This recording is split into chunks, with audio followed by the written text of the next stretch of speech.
Welcome.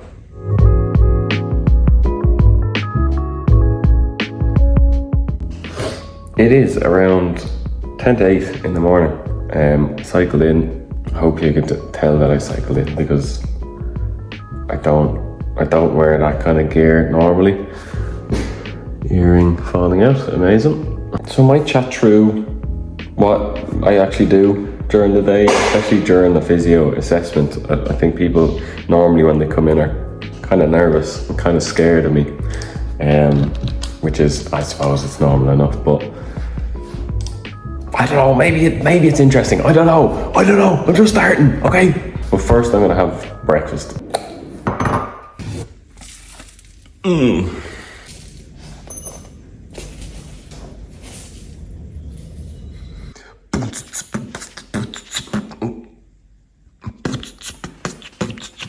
Honestly, this stuff, secret ingredient. Honestly, that first cup of tea when you come into work. So normally the day starts with me eating my brekkie in here. I usually wait because I have a weak stomach in the morning, okay? Leave me alone. I'll check my emails in the morning, just if anyone important is looking for me. Any princes from foreign lands trying to give me money, but not really anyone today. Great, don't have to reply to anything. Then I'll just plan out my day. I'll look at the patients that I have. Not that many today. I'm okay with that. I've been flat out the last few weeks, which has been horrible. So look at what we did last time. If it's an old patient, plan what we're gonna do this time. Or if it's a new patient, I don't really need to do much. And once I have a little bit of that done, not gonna lie, it's just eating breakfast and watching YouTube until something has to happen. Boo, boo, boo. I suppose I should probably introduce who I am if this is the first day in the life. My name is Owen. I'm assuming you know that I'm a physiotherapist by now, and if you're watching this video, you might have come from the TikTok. I have a TikTok channel, or maybe you stumbled across it naturally. But I make videos about injuries and so on, but that's not my actual job. I mainly treat musculoskeletal disorders, which would be people who have kind of knee pain or hip pain or back pain, an awful lot of back pain. It's not the only thing I treat. I kind of treat whatever comes through the door, like there'll be neurological patients, people who have Parkinson's and stuff like that that'll come through. There's pediatric patients as well. Absolutely sport-related injuries like hamstring tears and that kind of stuff, but also the other end, like geriatrics who just get arthritis and get old and, you know, need a little bit of exercise, basically. Tea was starting to taste like tar. I work in a private practice rather than this is not a hospital setting, so the nice thing about private practice is, you know, you can pay and you can get the service practically immediately rather than waiting on a waiting list in the public system for months on end just to see a physio. So it's more expensive, but it's much nicer. I've been graduated about 3 years now, and I've been working here specifically for about 2.5. So it's going well. I like it here. If you've been fortunate enough to not have ever visited a physiotherapist, you mightn't exactly know what do we do, pretty much, or how the assessment goes, or like what to expect if you have an upcoming appointment. So let's chat through it. Typically, the assessments work on a SOAP format. SOAP. So it's gonna be SOAP. So S is the subjective exam. Basically, when the patient comes in, sit them down in front of me, and to be honest, I'll just let them talk. Normally I'll say, what can I do for you? They generally have a pretty good idea of what's going on. You know, they'll talk about the knee pain, about when it came on, blah, blah, blah. And I just let them ramble away, to be honest, because a lot of the questions that I want to know, they are typically answered if you just let people talk about the pain, pretty much. So if they haven't answered my questions, I will ask clarifying questions like, how long have you had the pain? What movements specifically are aggravating it?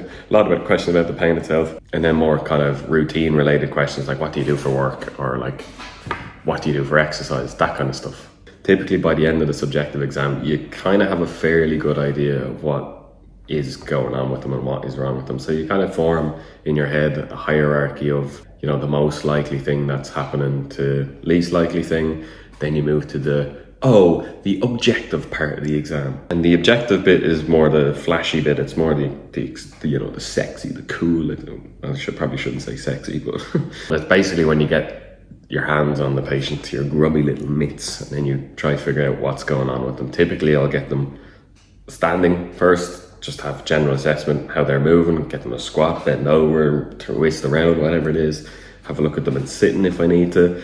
Then we get them on the bed, look at them in supine, maybe in side lying, maybe in prone. You're looking for stuff like range of motion deficits or pain on certain movements or strength deficits. If it's a neurological patient, maybe you're looking for sensation or reflex deficits. You're kind of using the objective exam to kind of confirm what you're already suspecting is going wrong from the subjective exam.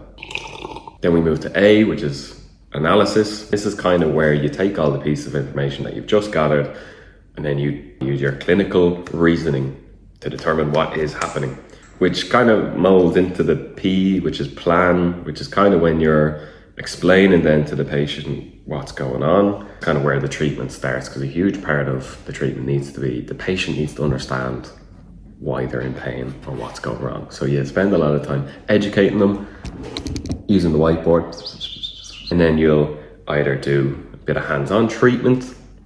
Some people need a little bit of that, but mostly a lot of exercise at the end of it. Getting people moving seems to be pretty good for them, and that's kind of backed up by a lot of research going all the way back to the Greeks. They kind of knew exercise was pretty good for them.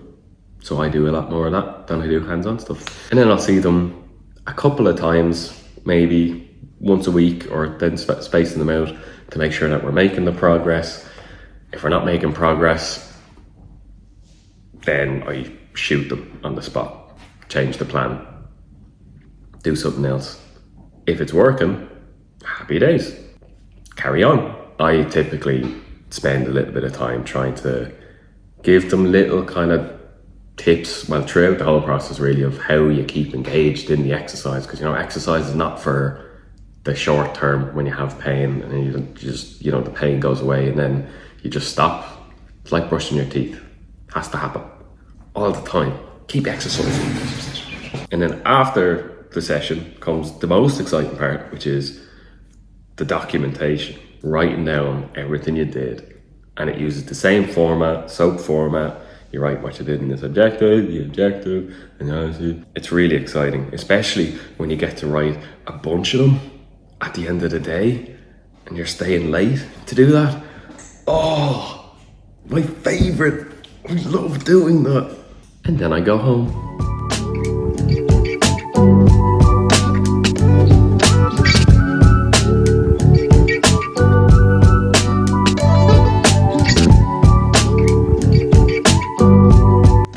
First few patients done. My feet for the last few mornings have felt like blocks of cement. I think I'm doing an awful lot. I think I have like a bit of plantar fasciitis going on and maybe a bit of Achilles tendinopathy. Found some kind of nice mobility drills that David Gray actually posted. I did them yesterday and they felt pretty amazing, so I'm just gonna whack through a few of them now. I have kind of a long enough history with my ankles, going back to when I was like 12 and I kind of broke this ankle. I'm fairly sure I broke it. I don't really know what happened. I was in a boot for like 6 months. And I've sprained the ankles a million times over. So stuff like this is always quite challenging and quite painful for me.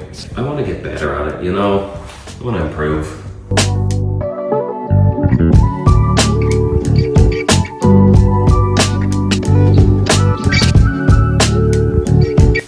Joined the football team again for the first time in like 2 years.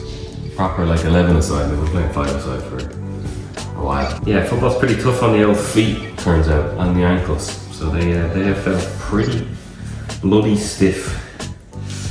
Oh!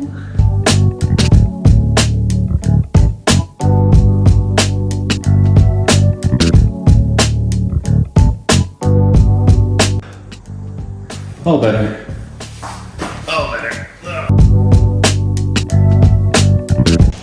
That was the work day done. I think that kind of busier as the day went on, people booking in kind of last minute, so now I'm going to wait on a dart, get that halfway and then cycle the rest of the way home, because got a bit of running to do later and I don't want to tire my little baby legs out.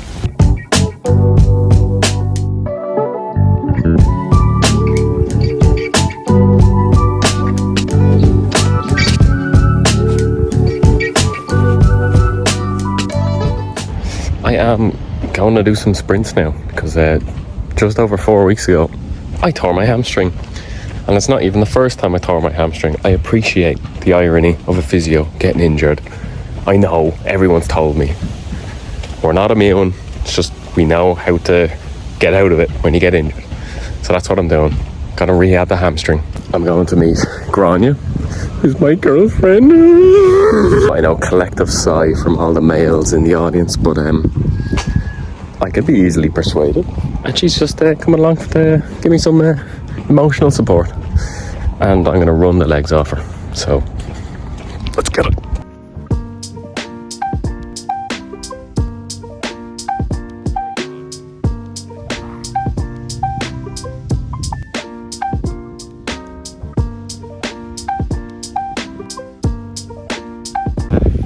Perturbations and balancing.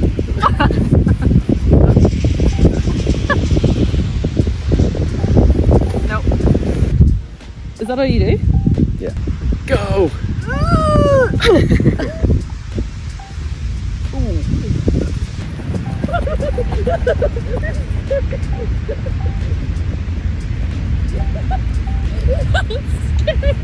One, go!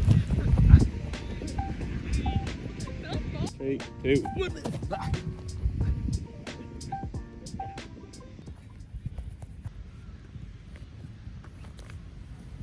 Session done. That was kind of more for my own apprehension purposes more than actually trying to sweat buckets. I just wanted to make sure I could run 100% full tilt with no issues, which kind of succeeded, you know. A little bit of irritation, but happy enough that I can get back into training. 2-footing the forest men after work. Nothing really major planned for the evening, just eating dinner, which I think is chilly. And then just wait until it's time to game, and game hard, you know.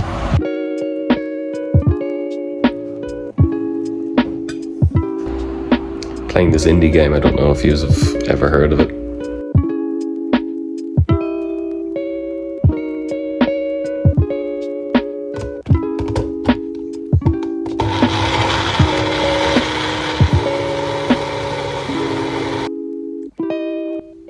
It's time for bed now. Gonna read a little bit. If you made it this far, fair play to you. Thank you. Like, subscribe, Instagram, TikTok. I hope this isn't the last. I'm gonna try do a few of them. I had fun making it. And then I get to do all of that again tomorrow. Night night.